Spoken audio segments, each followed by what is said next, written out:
उसके ख़ानदान में लड़कियों की शादी ख़ानदान से बाहर नहीं की जाती थी और हमारी शादी के लिए उसकी फैमिली नहीं मानी और उसकी शादी उसके कज़न के साथ रख दी गई। उसने अपने घर बोला कि वो अगर शादी करेगी तो मुझसे, वरना किसी से नहीं।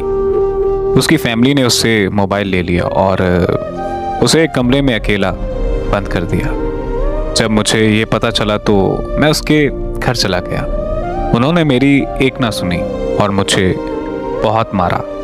जब मैं वापस घर आया तो घर वालों ने मुझे बहुत ज़्यादा सुनाई। जब मैंने दोस्तों से बात की तो उन्होंने मुझे बोला कि आप यार कुछ नहीं हो सकता, तुम उसे भूल ही जाओ तो बेहतर है। किसी एक ने भी मेरी नहीं सुनी, बल्कि सब मुझे ही सुनाने लगे कि और कल यानी उसके बारात वाले दिन मुझे पता चला कि उसने अपनी जान दे दी है, वो इस दुनिया से जा चुकी है। ये सुनकर तो मेरी दुनिया ही हिल गई। मुझे कमरे में बंद कर दिया गया। मुझे आखिरी दफ़ा उसे देखने भी नहीं दिया गया और आज मुझे मेरी छोटी बहन ने बताया कि उसकी मौत की वजह सिर्फ उसके घर वाले ही नहीं बल्कि हमारे घर वाले भी हैं। वो 2 दिन पहले यानी अपने मेहंदी वाले दिन घर से भागकर हमारे घर आ गई थी।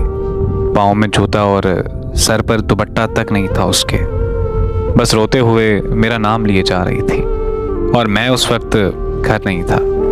मेरी फैमिली ने उसे बहुत ज़्यादा सुनाई।